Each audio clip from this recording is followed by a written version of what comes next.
welcome back to this NPTEL online certification course Tribal Studies in India, Interdisciplinary Perspectives and Approaches. Today we are going to look at continue to look at tribal administrative and autonomy provisions, and in this lecture is more of a continuation of what we have done in the last two lectures. Now, as you have already known, the question of autonomy or autonomy provisions is very pertinent when it comes to understanding or studying any tribal communities in India. So, autonomy provisions were, like I said in the last two lectures, were incorporated as a part of the Constitution of India to essentially grant some kind of self rule to the tribal communities, essentially also to recognize that these communities already have some kind of customs and traditions, and as well as existing political institutions. Now, the autonomy provisions in the Constitution of India actually works towards recognizing that tribal communities needs or should be provided with some kind of provisions in the form of self rule, where they are capable of governing themselves. Now, that is the spirit in which we have the 6th schedule and the 5th schedule. Now, the 5th schedule essentially is for the mainland part of India, and the 6th schedule essentially is for the northeastern part of India. Now, these schedules definitely they have significantly contributed to the integration of tribal communities within the larger Indian political systems. And since the time of its implementation, or since 1950s, for instance, 6th schedule was implemented mostly in Meghalaya, Mizoram, and today you will see that many parts of tribal areas in northeast India are covered under 6th schedule. And today we have many tribal communities like in Assam, the Bodos, the Karbis, as well as tribal communities in Tripura, and also there are different kinds of provisions within the states of northeast India, such as in Manipur, where different structures of autonomy provisions are being instituted by the state governments. Now, these institutions definitely are very important, but they are not without their challenges, they are not without their limitations. So, in this lecture we will specifically try to look at what are some of the limitations and challenges when it comes to the Autonomous Judiciary Council, and what are the kind of contestations that emerge by which we see a lot of tussle within tribal communities. Now, a very important work that I have also briefly discussed was the work of David Stouligros, a very renowned political scientist, who actually tries to look at the implementation of autonomous judiciary councils, particularly in the context of northeast India or the 6th schedule regions, by linking the theory and the practice, in a sense that these provisions definitely are written in law, but then he wanted to understand how they are being executed. Do they actually fulfill the kind of promises that it grants to the tribal communities in terms of enabling them certain forms of self rule. Now, Stouligros notes that or in analyzing the extent of autonomy provisions in ensuring the development, Stouligros finds that there is a very weak link in terms of the autonomy provisions that are being granted under the autonomous judiciary councils, and they have been not fully exploited, or they did not contribute to the social, economic and political advancement of the region and communities that came under the 6th schedule. Now, this is a very important observation. Now, if one looks back at the 6th schedule are already implemented for the last 60 to 70 years.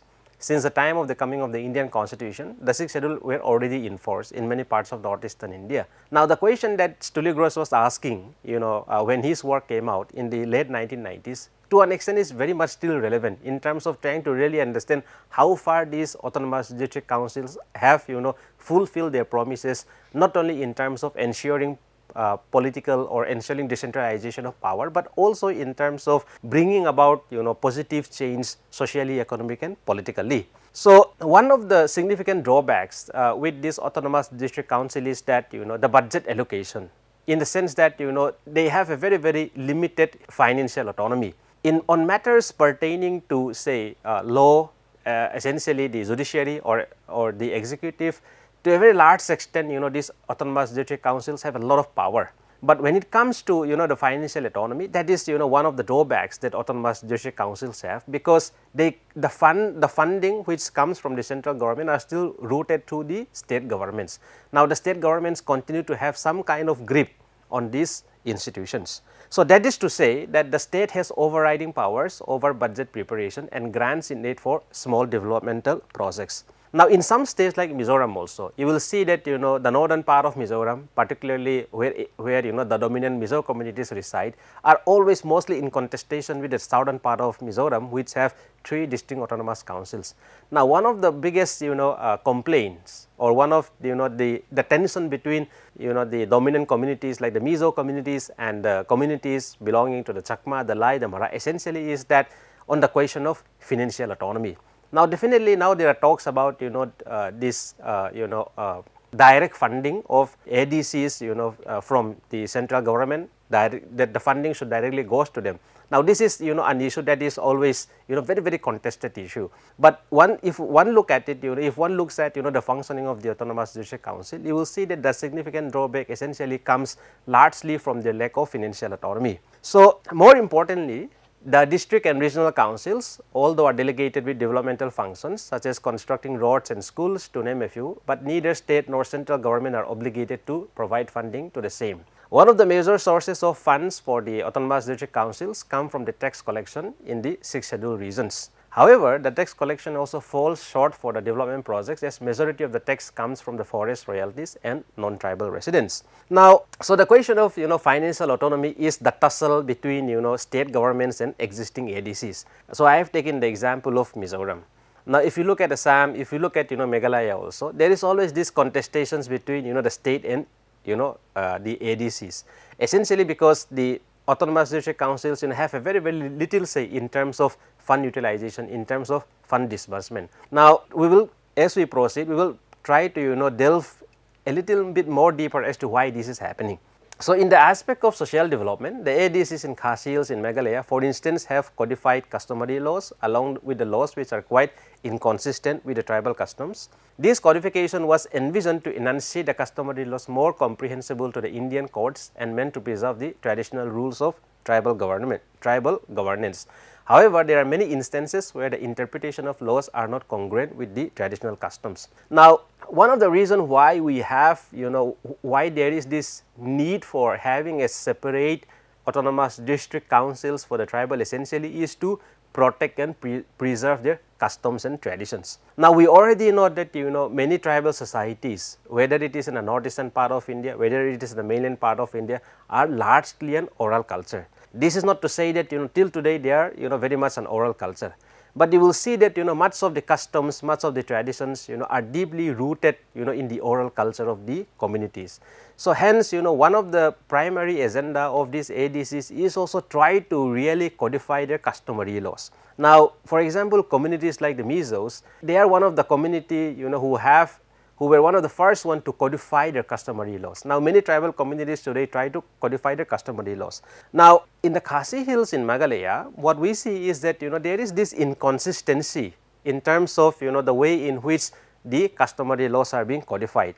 Sometimes it also results into tension between existing laws, the so called modern laws and the customary laws, in terms of how much the customary laws should be given power, how much the modern laws should be implemented in the context of tribal communities. So, these are the kind of in one sense these are the limitations, but on the other hand these are also the kind of tensions and contestations that we see when it comes to autonomous district councils. Now, to continue with this, for instance, in one such bill promulgated by the ADC, there was an attempt to weaken the matrilineal system by enabling the man to inherit the self-acquired property, although these bills were not consented later by the governor. Now, we know that the Khasis, or primarily the majority of the tribal communities in Meghalaya follow the matrilineal system. Now, in the sense that inheritance also passed through from the from the mother or from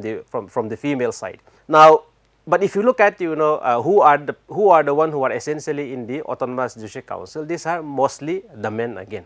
Now, there is a kind of contradiction that we see in the functioning of the autonomous district councils in states such as Meghalaya. So, where we see that there was an attempt actually to change the customs in favor of man.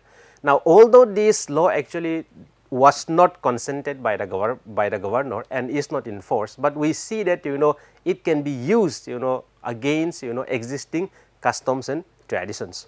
Now, in terms of judicial powers, the ADCs are empowered to adjudicate over criminal cases to capital offences as well as through district councils, village councils and courts. However, this judicial power is not extended to most of the ADCs to try major crime. Moreover, the ADCs are increasingly becoming politically motivated institutions with national and regional parties showing interest in capturing power positions within ADCs.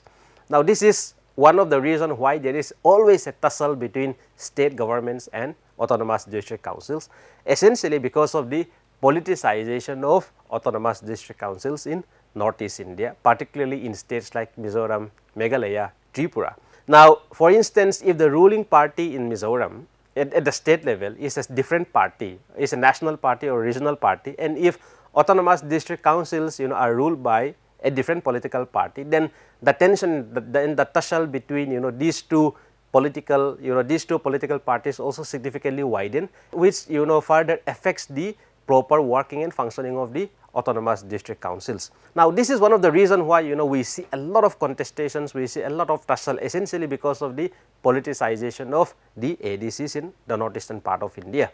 Now, the district councils all over, they are definitely endowed with significant powers, but their jurisdiction often overlaps with the state government, which leads to disagreement. For instance, even after Meghalaya became a state in 1972, it remained fully under the 6th schedule, leading to repeated clashes between the district councils and the state government. Now, like I said, the autonomous district councils under the Constitution of India, they are endowed with a lot of power, they are endowed with a lot of responsibilities, they can do so many things, they can work towards the socio-economic development of the region.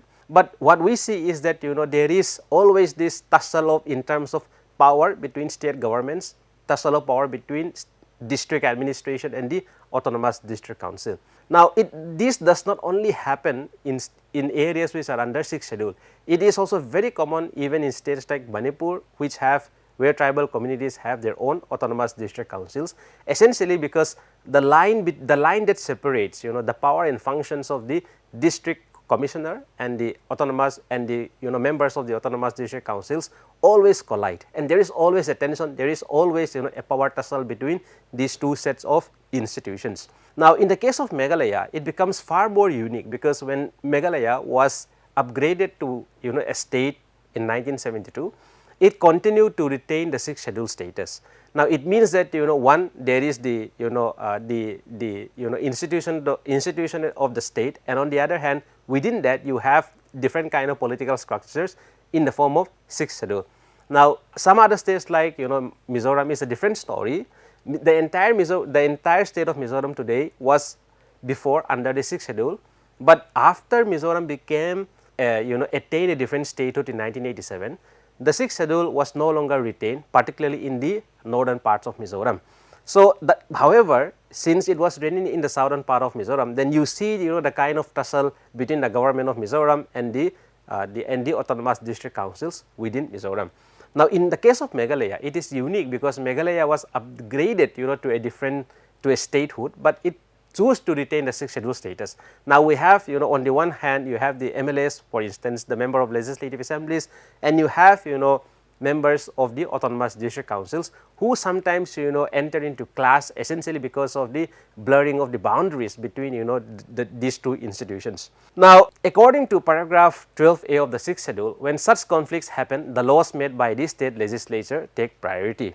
So, which means that despite the fact that the 6th schedule promised to a certain extent a degree of autonomy to the tribal communities, but at the end of the day what we see is that it is the state or it is the government that actually can override in this kind of conflicts. So, therefore, the state or the government essentially is the one who is which have higher authority when it comes to autonomous district councils.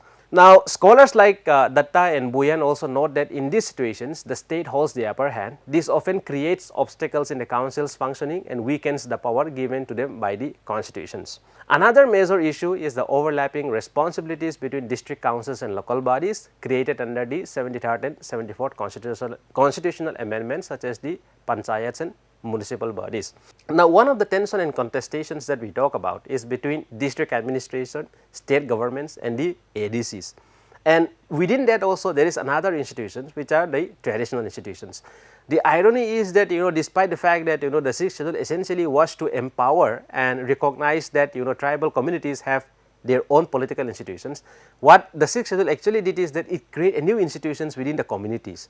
Now we have at times 3 different institutions which are working at the same time. So for example, in Meghalaya also we have the Dorbar Shnong and then the ADCs and then the government of Meghalaya. Now these 3 institutions definitely work towards the welfare of the communities, but at times they run into contestations, they run into conflict essentially because of the blurring of boundaries in terms of their power responsibilities. Now another major issue that we cannot ignore is also the institutions that came, local bodies that came after the 73rd and 74th constitutional amendments, which actually try to decentralize power not only in the context of villages or rural India, but also in urban areas. Now it adds a new layer in terms of the complexities of governing urban areas as well as rural areas. So post the 73rd and 74th amendment, that is basically post the 1993 period, what we see is that in many parts of Northeast India, in many parts of tribal areas, there are new institutions that are popping up. So apart from the already existing institutions that these communities have, we continue to see more and more institutions that are essentially springing up essentially because of the new kind of laws and legislations that are being passed. So the 73rd and 74th constitutional amendment also added new layers to the complexities. Now within the 73rd and 74th amendment, although the panchayats do not have law making powers, they function in the same areas as autonomous councils, leading to confusion and duplication of roles. Now this is something which is very common even before the passing of the 73rd and 74th constitutional amendments. What we see today is that these different bodies, wherever they are, most of the time they end up doing the same kind of work, they end up doing the same kind of thing, they are bestowed or endowed with the same kind of powers and responsibilities. So therefore many a times people, communities, local people are also very confused where to go, who to approach in terms of the grievances, who to talk to, who to complain, who to meet in terms of addressing the kind of local issues that they face. So we have a plethora of institutions which are under operations in tribal areas today. For example, the responsibilities given to the panchayats in part 9 and those given to municipalities in part 9A can sometimes clash with the power of the district councils.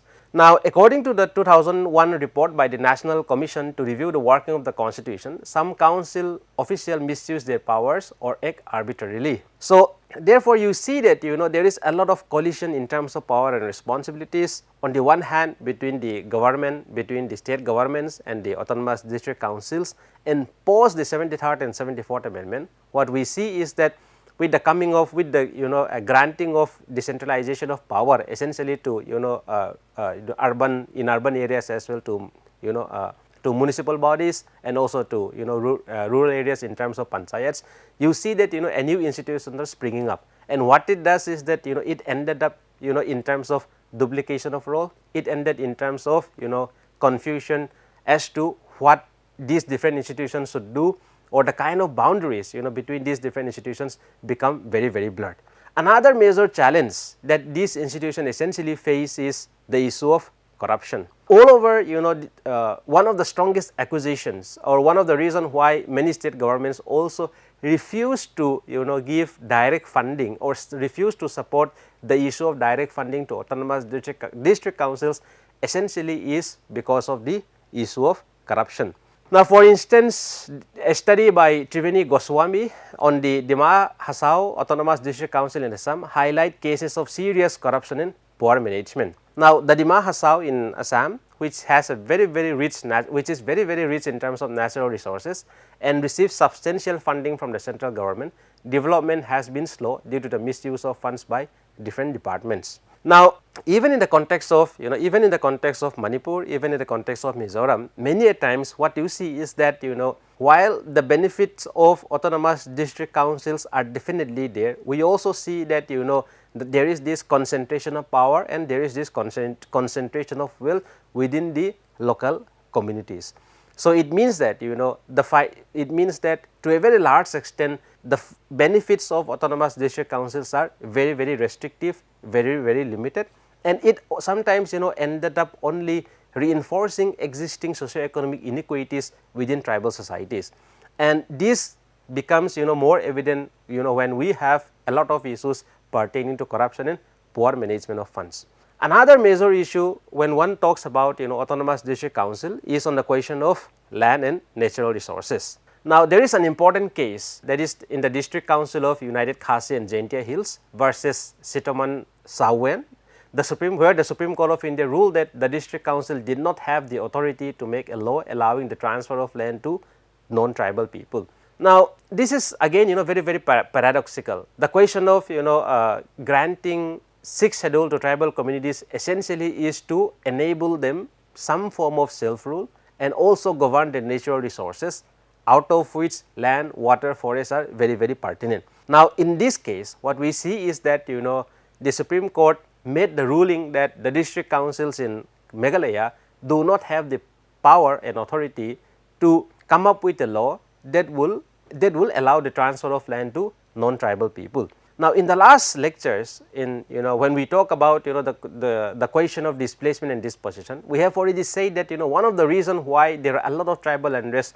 one of the reason why there are a lot of poverty among tribal communities essentially is because of the land alienation. So, basically that tribal lands are being transferred to non-tribal areas, but here in the context of Meghalaya the irony is that tribals land protection in terms of land transfer from tribal to non-tribal is something which is very weak, and the district council in Meghalaya cannot do anything about it. So, in that context the court made it very clear that the 6th schedule only gives district councils the power to manage land use, occupation and allotment, but not to authorize land transfers. Basically what the argument of the court essentially is that institutions under the 6th schedule, they have only the right to manage land use in terms of maybe in terms of JUM, in terms of distributing how land should be utilized, in terms of in terms of the land use pattern, in terms of the kind of crops or the kind of cultivations that communities should take up, in terms of allotting land to families for their JUMs, so on and so forth. But what the court says is that these district councils have no power to authorize land transfer, which is one of the most or one of the key issues when it comes to the question of land in tribal society. Likewise, there was another case which has to do with the question of forest and natural resources. In District Council of the Zawai Autonomous District versus Dwet Singh Rimbai, the Supreme Court held that although district councils have the right to collect taxes on buildings and lands under the 6th schedule, they do not have the power to collect royalties from timber taken from private forests within their area. So, you will see that on the one hand the 6th schedule institutions under the 6th schedule such as the autonomous district councils are granted a lot of power and responsibilities, but on the other hand they are also clipped in terms of the kind of powers that they can actually they can actually perform in terms of governing natural resources, in terms of protecting the interests of the communities. Now, the first part of the lecture essentially has to do more with the 6th schedule area. Now, so today one has to really think that the question before us is that how far the 6th schedule actually grant tribal self rule, or how far the 6th schedule are effective in terms of granting tribal autonomy when it comes to management of resources, be it land, be it water, be it forest. Now, the past experience have shown that these issues are still very much deeply contested. These are also very politicized issue, but as far as experience goes, you can see that much of the powers of the autonomous district councils are very restrictive, and they can always be overridden. Now, let us look at the limitations and challenges within tribal advisory council. Now, we already know that these tribal advisory council are mostly formed under the 5th schedule, that is in the mainland parts of India. However, despite at the before I delve into the kind of challenges, I just wanted to also say that the kind of institutional structures that are prevalent in the 6th schedule areas are far more better when one looks at the kind of institutional structures which are in the 5th schedule areas. Now, at least in the 6th schedule areas, institutions are being created where tribal communities actually elect their representatives in terms of that allows them political participations, that allow them to have some kind of say into the everyday affairs and governance of their institutions. But when it comes to the tribal advisory council in the 5th schedule areas, that is not the case. So, the 6th schedule in terms of in principle, in theory is an institution which is very, very powerful, which can do a lot in terms of the tribal communities. But when it comes to the 5th schedule areas, you will essentially see that the provisions under the 5th schedule are far more weaker when one compares it with the 6th schedule areas. Now, what are some of the major limitations and challenges with the tribal advisory council? So, to start with, a detailed review of the meetings held by the tribes advisory councils conducted by the Asian Indigenous and Tribal Peoples Network in 2012 shows that the important tribal issues like land loss are hardly ever discussed. Now, these advisory councils, going by the name also, are supposed to give advice on the socio-economic issues pertaining to the tribal communities. Now, like I said, when one talks about tribal communities, one cannot ignore the question of autonomy. Now, within the autonomy, one cannot ignore the question of resources, that is land, water and forest. Now, in the larger tribal politics, you will see that slogans like Jal Jangal Zameen, that is how much resources are central in the political imagination of tribal communities. Now, this is particularly important because much of the kind of land disposition, much of the kind of land alienation has happened extensively in mainland parts of India. Now, the irony is that in a meeting which was organized by the Asian Indigenous and Tribal People Network in 2012, it shows that one of the most important tribal issues, that is land loss or alienations, are hardly discussed in the tribal advisory council. Now, further to this, even when the councils make decisions or suggestions, there is little follow up in later meetings and no independent checks to see the progress or targets. Moreover, while 3/4 of the members are supposed to be tribal MLAs from the state, the rest are usually government officials and political leaders like the chief ministers, who often chairs the council. So, now you can see that in the case of the 6th schedule, the autonomous council, district councils have members from within the communities who are being democratically elected. Now, in the case of the tribal advisory council, the structure is very, very different. Definitely, these members also should come from the tribal communities themselves, but then you have a lot of other non-tribals in the form of government officials and political leaders, including the chief minister of the state. So, many a times what you see is that there is a lot of restrictions in terms of how much the TAC can do to work for the betterment of the communities. So, therefore, ultimately it raises the question that how far the TACs truly represent the tribal interests. Another issue that is very, very important is that now if you look at the 5th schedule areas, you will see that at least maybe 11 to 13 states in mainland India are under the 5th schedule. Now, one issue is that these different states have their own rules for appointing members, but these rules are not clear about how the members of the councils are elected or chosen. In most cases, the state government decide how the councils will work. Now, you can actually see what I meant by saying that the institutions of governance in the 6th schedule area is very, very clear, and it also actually allows the community themselves to elect their representatives who will be part of the autonomous district councils. Now, if you look at the 5th schedule areas, the tribal advisory council, you will see that it does not really specify how the members of the council should be elected or should be chosen. There is no specific criteria being laid out as to how the members will be inducted or be made part of the TACs. Many a times, the state governments decide how the councils will work. As a result, political parties in power often control who sits on the council and what topics are discussed. For example, the Gujarat TAC rule says that only topics listed in a meeting notice can be talked about.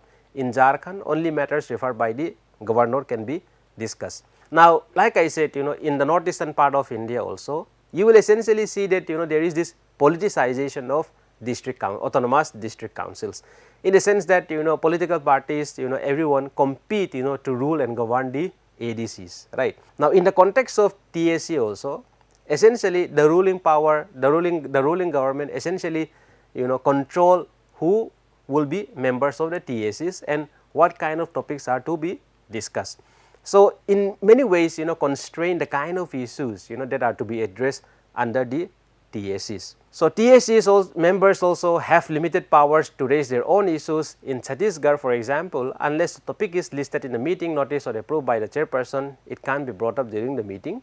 So, therefore, the Buria Commission report 2002 to 2004 shared complaints from council members who felt that the state governments were not giving them important matters to advise on. As per the report, over the years, TACs have rarely made strong or meaningful suggestions on tribal development or policy. Now, so you see that the state government, the ruling government in any state, have a grip on the TACs.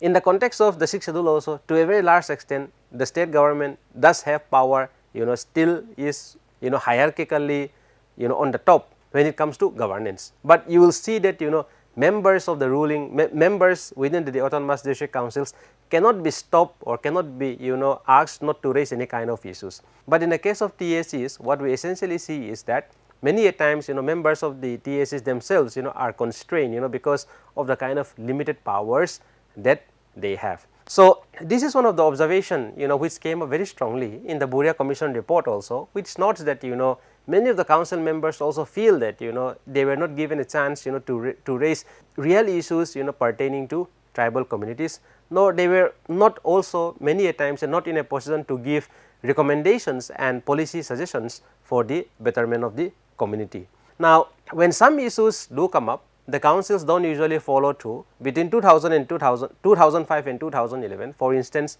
none of the TAC discussed tribal land alienation, a major concern.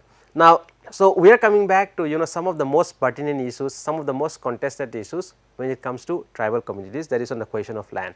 Now, so you can see that for 6 long years between 2005 and 2011, there was no discussion about the question of tribal land alienation, which is one of the most pressing concern when it comes to tribal communities. In Himachal Pradesh, the council meetings covered many topics, but they were rushed through with little depth. For example, in 3 meetings held between 2006 and 2010, 88 to 104 items were discussed in each session. So, therefore, the TACs definitely have done significant benefits for the communities, but then there is still a long way to go in terms of really addressing some of the most important concerns pertaining to tribal communities. So, in short, what one can really understand as in the context of the 6th schedule in the northeastern part of India and the 5th schedule in the mainland part of India is that definitely these provisions are very powerful. These provisions aim towards building a kind of or granting a kind of political autonomy to tribal communities. Also at the same time ensure that the welfare provisions, the socio-economic development of tribal communities also happen in line with any other communities in India. But in terms of their functioning, in terms of the kind of powers and responsibilities that are being granted to them, as in the case of the 6th schedule areas, you will see that there is a lot of contestations because there are too many layers at times. And the powers and responsibilities that are being granted to the ADCs, to the state administrators or the district administrators, to the respective state governments are very blurred. And beneath this, there are also these traditional institutions which are also operating at the community level. So, you have these multiple layers of institutions within 6th schedule areas. Likewise, in the context of the 5th schedule areas also, what we essentially see is that there is a system in place, there is an institutional structure that is being formed under the 5th schedule areas in the form of tribal advisory councils. Now, the experience essentially is that the tribal advisory councils in many ways have significantly contributed to the betterment of tribal communities, but many a times some of the most pressing issues and concerns of the communities remains unaddressed. In the context of 6th schedule, we can see that there can be debates happening, there can be different kinds of discontentment, there can be different kind of resentment that is happening, and representations have been made not only at the state level, but even in the national level. But in the context of the 5th schedule area, because of the kind of the structure of governance that is put in place, these things also at times hardly come up. So, in many ways the overall kind of understanding that we can draw from this lecture essentially is that while the 6th schedule and the 5th schedule have granted significant autonomy to the tribal communities in India, I think that there is still a long way to go in terms of really assessing how much these institutions, how much these provisions have worked for the betterment of tribal communities in India. Thank you so much.